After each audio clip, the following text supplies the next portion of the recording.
Welcome to the AI Hustle Podcast, the podcast where we break down the latest in AI news, tools, and interview experts helping you hustle and do more using AI. If you've been following the podcast for a while, you'll know that over the last 6 months, I've been working on a stealth AI startup.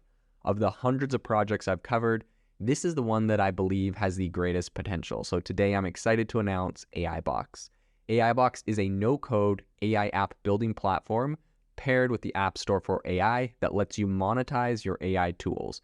The platform lets you build apps by linking together AI models like ChatGPT, Midjourney, and 11 Labs. Eventually will integrate with software like Gmail, Trello, and Salesforce, so you can use AI to automate every function in your organization. To get notified when we launch and be one of the first to build on the platform, you can join the waitlist at aibox.ai. The link is in the show notes. We are currently raising a seed round of funding. If you're an investor that is focused on disruptive tech, I'd love to tell you more about the platform.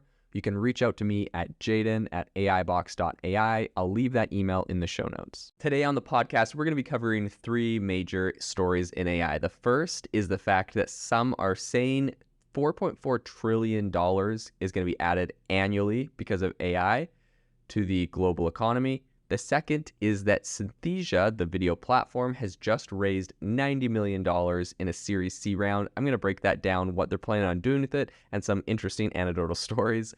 The third one is that the EU has just passed some AI regulation. So we're going to break down what is happening in the EU with that regulation and where we expect to see that in the future. So the first report we're looking at is coming out of McKinsey. According to their most recent report, generative AI has a potential to add around $4.4 trillion of value to the global economy every single year. And what's really interesting is this report also suggests that by 2030 to 2060, around half of all work could be automated. The power of generative AI has really accelerated this entire forecast compared to a lot of their previous predictions that they have made. The area McKinsey is saying will be disrupted the most, they say, is that this is really going to challenge the attainment of multi-year degree credentials. And that means that knowledge workers are probably going to be the people that take the biggest career hit in this situation. So that's really interesting.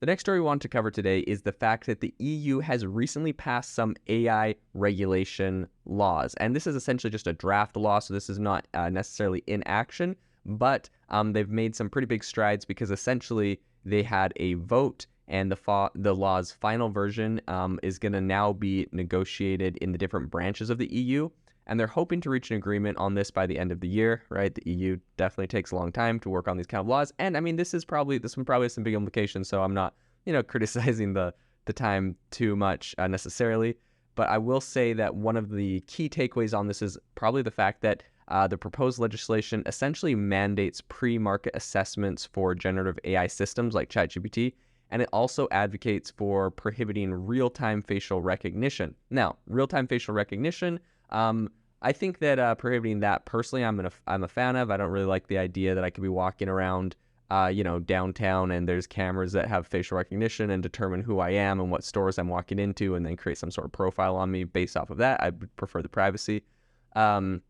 Of course, it'll be interesting to see if, companies like banks or other things would use that in real time to try to assess threats. There's a bunch of different pros and cons and different use cases some people will argue for or against. In any case, the one that I think is really interesting, because this is one that has been talked about in the US, but the proposed legislation would mandate pre-market assessments for generative AI systems like ChatGPT, aka every time a new AI company wants to come out with a new product, they would have to have a pre-market assessment for this. Now, there's pros and cons to this. The pros are, let's say there's a really dangerous AI system, and this is going to kind of slow down that AI system from coming to market, or it's going to get flagged, or people are going to be able to look at it and hopefully, keep AI more safe.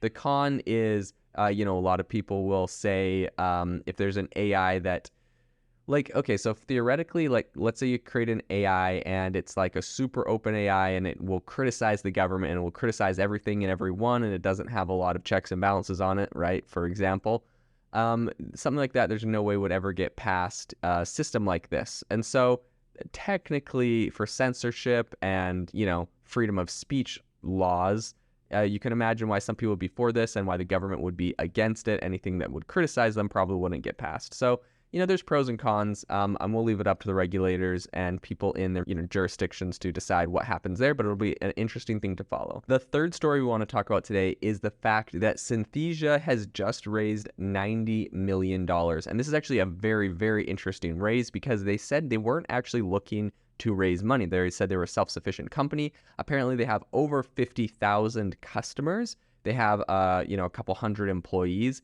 And so what's interesting about this is they actually launched back in 2017.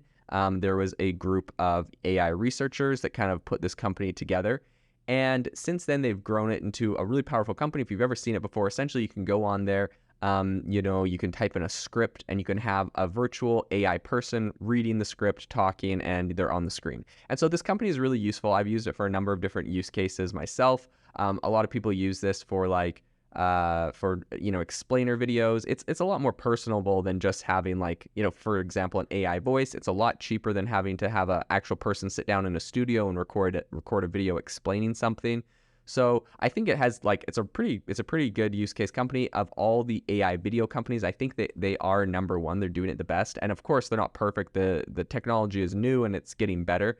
When I looked at it, I think it was 6 months ago or so, I was using it quite a bit, and I found they have a whole bunch of different characters you can choose from, but I found that there was only one that seemed like it had really been refined and polished and actually could be passable as humans, where the other ones were a little bit, not quite as good. Now, I've seen this used in a lot of different ways. I've seen entire TikTok channels using the Synthesia, and there's a person talking to, the TikTok channel about all the different stuff, and it's literally just an AI person. So I think that it is definitely a very cool company. Now, what's interesting with this raise is that apparently, so this is our Series C. They raised $90 million, and it was led by Accel and NVIDIA. They had Kleiner Perkins, GV, First Smart Capital, MMC. So I think what's really interesting is that this brings how much they've raised total to $156 million.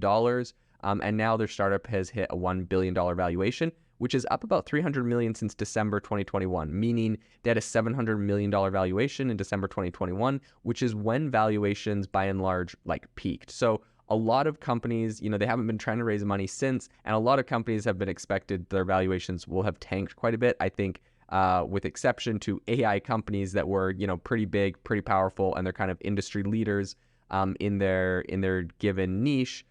And now I think with the whole AI boom, those companies are going to see a big jump. And I do think it's interesting. A lot of people would have it's not crazy to think that this company could have 2x or 10x in that time. And so the fact that it's only up, around 30% since the end of 2021, so essentially in the last year and a half, means that they did get a pretty good valuation when they last raised, and they're just, I don't know, they're benefiting from the AI boom for sure. Their CEO and co-founder, Victor Rebelli, he told TechCrunch that Synthesia is a sustainable business. They weren't looking for additional investment, but Accel and NVIDIA approached the company with a very compelling offer. In addition to those 50,000 customers I mentioned earlier, he said, "We don't disclose revenue figures at this time, but the company has a year-over-year user growth rate of 456%. And over 15 million videos generated on the platform today." Something that's interesting, Synthesia's had a little bit of controversy around, some people are worried that it's going to be used to generate deep fakes.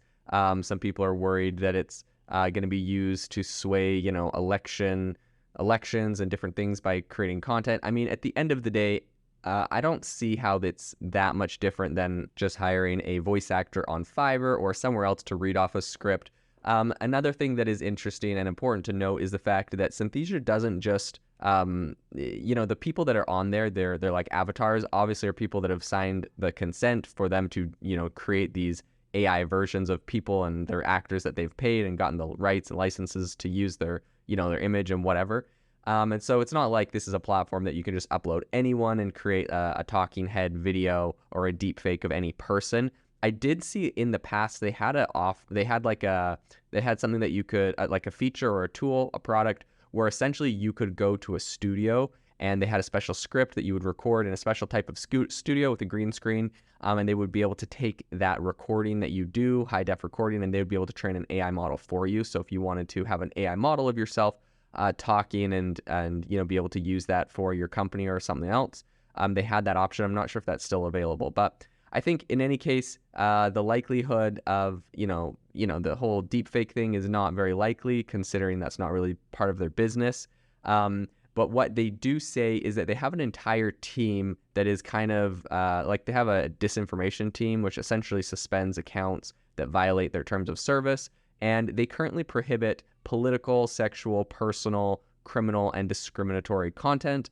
And they said that apparently this big investment that they're going to be doing, or they're taking on for the Series C, they're going to be putting towards making the avatars on the platform more expressive, and they're going to be making the whole platform more faster and more collaborative, which I'm assuming the collaborative is, adding things like workspaces so that organizations and companies can kind of work together on the platform. I think it's going to be really interesting to see from that use case, right? Like their avatars are going to be more expressive. The platform is going to be faster. It's going to be more collaborative. They really didn't need to take this money, but I think they obviously got a really good offer from NVIDIA, and they saw this as an opportunity to grow. Now, why would NVIDIA approach a company and just offer to give them $90 million with a handful of other investors? I think right now in AI, we're seeing a new AI company, a new AI product coming out every single day.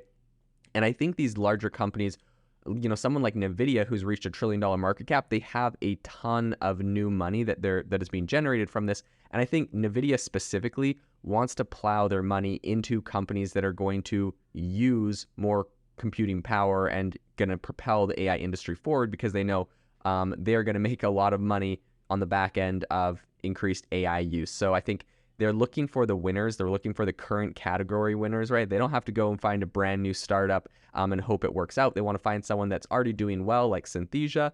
They want to give them more money to just expand what they're doing, maybe do more marketing. And essentially, they just want Synthesia to use more computational power so that NVIDIA is going to be the winner when it comes to a lot of these chips and a lot of the infrastructure that propels these AI platforms forward. So I think this is a really interesting investment strategy for NVIDIA. I think this is also a good way for venture capitalists to find winners and put money into those, as they know there's only a certain amount of AI companies that are going to become the mega winners from this AI boom. And so they are looking at people that are already ahead. Not to say some of these new and upcoming people won't be able to surpass or beat them, but this is kind of how they're hedging their bets at the moment. So I think this is going to be an interesting area to follow. I would be super curious to see if Synthesia sees any substantial product platform upgrades and changes. I remember a funny story. I used them maybe a year ago, and I was actually getting them. I had a podcast that was an AI podcast. It was before I realized there's a bunch of platforms that you could just you put a script in and have it just read and get an audio file. So I was making videos because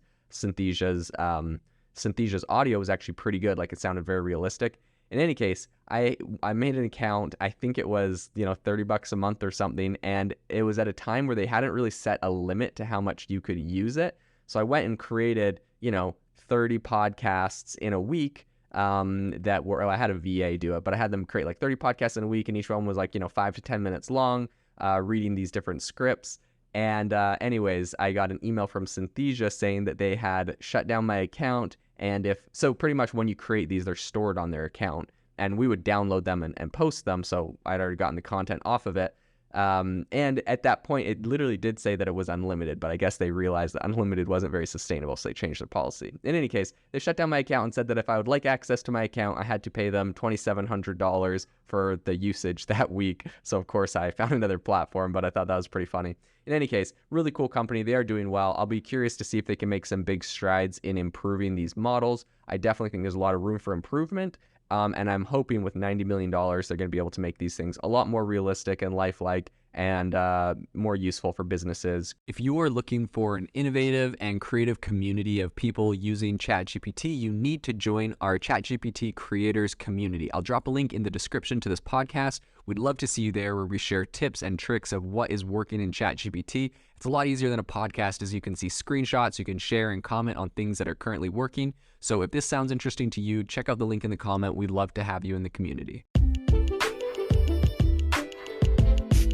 Thanks for tuning in to the AI Hustle podcast. If you could do us a massive favor, we would really, really appreciate it if you could leave us a review wherever you get your podcast. This helps people find the podcast. It helps people know this is a good place to go. And we would really, really appreciate it as it helps us continue to bring on incredible guests and share incredible content for you to listen to.